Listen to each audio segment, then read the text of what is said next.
गीता पर शपथ क्यों दिलाई जाती है? एक बार विष्णु भगवान बैकुंठ लोक में शेष शैया पर आंखें मूंदे लेटे मन ही मन मुस्कुरा रहे थे। देवी लक्ष्मी उनकी चरण सेवा कर रही थी। भगवान को मन में ही मुस्काता देख देवी को कौतूहल हुआ। देवी लक्ष्मी ने उनसे प्रश्न किया, भगवान, आप संपूर्ण जगत का पालन करते हुए भी अपने ऐश्वर्य के प्रति उदासीन से होकर इस क्षीर सागर में नींद ले रहे हैं, इसका क्या कारण है? श्रीहरि पुनः मुस्कुराए और अपनी मोहक मुस्कान बिखेरते हुए बोले, हे प्रिय, मैं नींद नहीं ले रहा बल्कि अपनी अंतर्दृष्टि से अपने उस तेज का साक्षात्कार कर रहा हूँ देवी, जिसका योगी अपनी दृष्टि से दर्शन कर लेते हैं। जिस शक्ति के अधीन यह समस्त संसार है, मैं जब भी उसका मन में दर्शन करता हूँ तब आपको ऐसा प्रतीत होता है कि मैं नींद में डूबा हूँ, परंतु ऐसा है नहीं। भगवान ने इतनी रहस्यमय तरीके से बात कही कि लक्ष्मी जी को कुछ बातें समझ में आई, कुछ नहीं आई। उन्होंने पुनः प्रश्न किया, है नाथ, आपके अतिरिक्त भी कोई शक्ति है जिसका ध्यान स्वयं आप करते हो? यह बात तो मुझे घोर विस्मय में डालती है। श्रीहरि ने कहा, देवी, इस बात को अच्छी प्रकार से समझने के लिए आपको गीता के रहस्य समझने होंगे। गीता के समस्त अध्याय मेरे उस शरीर के अंग हैं जिसकी आप सेवा करती है। गीता के आरंभ के 5 अध्यायों को मेरे 5 मुख जाने, 6 से 15वें अध्याय को मेरी 10 भुजाएं समझिए, 16वां अध्याय तो मेरा उदर है जहां क्षुधा शांत होती है, अंतिम के 2 अध्यायों को मेरे चरण कमल समझिए। भगवान ने गीता के अध्यायों की इस प्रकार व्याख्या कर दी, लक्ष्मी जी की उलझन घटने की बजाय और बढ़ने लगी। भगवान ने भांप लिया कि देवी के मन में क्या चल रहा है। श्रीहरि ने पुनः कहा, देवी, जो व्यक्ति गीता के एक भी अध्याय अथवा एक श्लोक का भी प्रतिदिन पाठ करता है वह सुशर्मा की तरह सभी पापों से मुक्त हो जाता है। अब तो देवी लक्ष्मी और उलझ गई। उन्होंने संयत भाव में अपनी अधीरता व्यक्त करते हुए, हे नाथ, यह आपकी क्या लीला है? एक के बाद एक आप पहेलियां ही कहते जा रहे हैं, कृपया आप मेरी जिज्ञासा शांत करें। भगवान पुनः मुस्कुराने लगे और उन्होंने लक्ष्मी देवी को सुशर्मा की कथा सुनानी शुरू की। सुशर्मा एक घोर पापी व्यक्ति था। वह हमेशा भोगविलास में डूबा रहता, मदिरा और मांसाहार इसी में जीवन बिताता। एक दिन सांप काटने से उसकी मृत्यु हो गई। उसे नरक में यातनाएं झेली और फिर से पृथ्वी पर एक बैल के रूप में जन्म लिया। अपने मालिक की सेवा करते बैल को 8 साल गुजर गए। उसे भोजन कम मिलता लेकिन परिश्रम जरूरत से ज्यादा करनी पड़ती। एक दिन बैल मूर्छित होकर बाजार में गिर पड़ा। बहुत से लोग जमा हो गए। वहां उपस्थित लोगों में से कुछ ने बैल का अगला जीवन सुधारने के लिए अपने अपने हिस्से का कुछ पुण्यदान करना शुरू किया। उस भीड़ में एक वेश्या भी खड़ी थी। उसे अपने पुण्य का पता नहीं था, फिर भी उसने कहा उसके जीवन में जो भी पुण्य रहा हो उसका अंश बैल को मिल जाए। बैल मरकर यमलोक पहुंचा। बैल के हिस्से में जमा पुण्य का हिसाब किताब होना शुरू हुआ तो एक बड़े आश्चर्य की बात हुई। ऐसे आश्चर्य की बात जिसके बारे में यदि धरतीलोक पर किसी व्यक्ति को कहो तो विश्वास ही न करें। बैल के हिस्से में सर्वाधिक पुण्य उस वेश्या का दान किया हुआ आया था।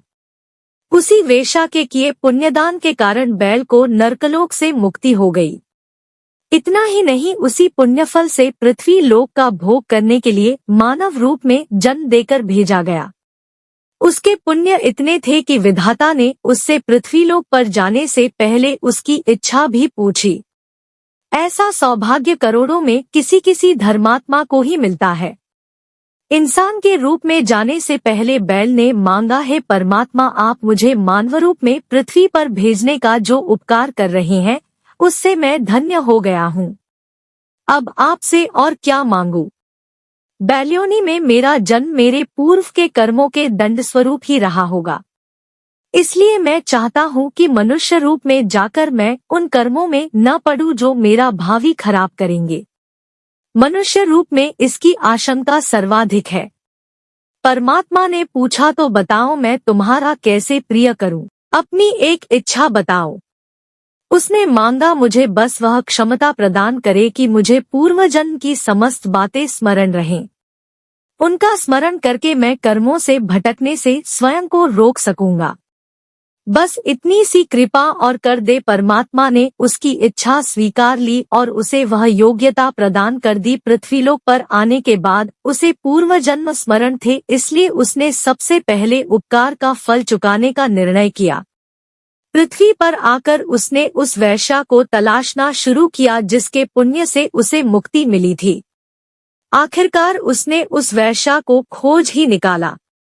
उसने वेश्या को सारी बातें बताई और फिर पूछा, देवी आप धन्य हैं, आपके कर्म तो सबसे नीच कर्मों में आते हैं, फिर भी आपके पास इतना संचित पुण्य कैसे था? यह घोर आश्चर्य की बात है। मैं जानना चाहता हूँ कि कौन सा पुण्य आपने मुझे दान किया था। वेश्या ने एक तोते की ओर इशारा करके कहा, वह तोता प्रतिदिन कुछ पढ़ता है। उसे सुनकर मेरा मन पवित्र हो गया। वही पुण्य मैंने तुम्हें दान कर दिया था। सुशर्मा के आश्चर्य का तो कोई अंत ही रहा। एक स्त्री ने उस पुण्यफल का दान किया जिसके बारे में उसे पता तक नहीं है, और वह पुण्य इतना प्रभावी है कि उसकी अधम योनि ही बदल गई। उसने तोते को आदरपूर्वक प्रणाम किया और उसके ज्ञान का रहस्य पूछा। तब तोते ने अपने पूर्वजन्म की कथा सुनाई। तोता बोला, पूर्वजन्म में मैं विद्वान होने के बावजूद अभिमानी था और सभी विद्वानों के प्रति ईर्ष्या रखता था, उनका अपमान और अहित करता था। मरने के बाद मैं अनेक लोकों में भटकता रहा। फिर मुझे तोते के रूप में जन्म मिला, लेकिन पुराने पाप के कारण बचपन में ही मेरे माता पिता की मृत्यु हो गई। मैं रास्ते में कहीं अचेत पड़ा था। तभी दैवयोग से वहां से कुछ ऋषिमुनि गुजरे। मुझे इस अवस्था में देखकर उन्हें दया आई और मुनि मुझे साथ उठा लाए। आश्रम में लाकर मुझे एक पिंजरे में वहां रख दिया जहां विद्यार्थियों को शिक्षा दी जाती थी। मैंने वहां गीता का पूरा ज्ञान सीखा। सुनते सुनते गीता का प्रथम अध्याय मुझे कंठस्थ हो गया। इससे पहले कि मैं अन्य अध्याय सीख पाता, एक बहेलिये ने वहां से चुराकर इन देवी को बेच दिया। मैं अपने स्वभाववश इनको प्रतिदिन गीता के श्लोक सुनाता रहता हूँ। वही पुण्य इन्होंने आपको दान किया और आप मानवरूप में आए।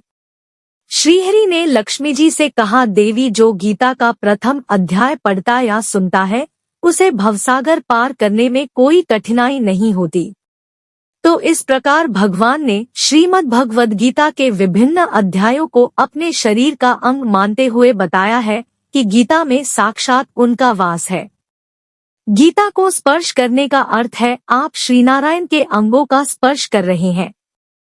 भगवान का स्पर्श करके सौगंध लेने के बाद कोई असत्य नहीं कहेगा, इसी विश्वास के साथ गीता की सौगंध दी जाती है। विशेष भगवद गीता कर्म की व्याख्या करता सर्वश्रेष्ठ ग्रंथ है, जो सिखाती है कि व्यवहार में मनुष्य का जीवन कैसा होना चाहिए। असत्य बोलने, लालच और मोह में पड़कर अपने निकटजनों को अनुचित सलाह देने और धर्म के विरुद्ध जाना मनुष्य का सिर्फ अपना ही नहीं बल्कि पूरे कुल के नाश का कारण हो जाता है। गीता यह सब सिखाती है, इसलिए ऐसे ग्रंथ से उत्तम और क्या होगा जो साक्षी को न्याय की सौगंध के लिए, जो समझदार को सत्य को बताने को मजबूर करे। शुभ वंदन। प्रेरक जानकारी। किसी भी भगवान या देवी देवताओं की पीठ को प्रणाम करने से समस्त पुण्यों का नाश हो जाता है। इसका प्रमाण भागवत कथा में एक प्रसंग में इस प्रकार बताया गया है कि जरासंध के साथ युद्ध के समय एक काल यवन नाम का राक्षस जरासंध की तरफ से युद्ध करने के लिए युद्ध स्थल में श्री कृष्ण भगवान जी से युद्ध करने आ गया। काल यवन भयानक राक्षस के अलावा सत्कर्म करने वाला भी था। श्री कृष्ण भगवान जी इस राक्षस के वध के पहले इसके समस्त सत्कर्मों को नष्ट करना चाहते थे। सत्कर्म नष्ट होने से सिर्फ इस दुष्ट को दुष्टता के कर्मफल मिले व उसका वध किया जा सके। इसलिए श्री कृष्ण भगवान जी मैदान छोड़कर भागने लग गए। भगवान आगे आगे, राक्षस काल यवन पीछे पीछे भाग रहे हैं। इससे राक्षस काल यवन को भगवान की पीठ दिखती रही और उसके सभी सत्कर्मों का नाश होता रहा। भगवान श्री कृष्ण की इस युक्ति के पीछे यह राज था कि राक्षस काल यवन के अर्जित सत्कर्मों का नाश हो जाए ताकि दुष्ट को दुष्टता का फल मिले व उसे मारा जा सके। जब काल यवन के समस्त सत्कर्म भगवान श्री कृष्ण के पीछे पीछे दौड़कर पीठ देखने के कारण नष्ट हो गए, उसके बाद ही उसका वध संभव हो सका।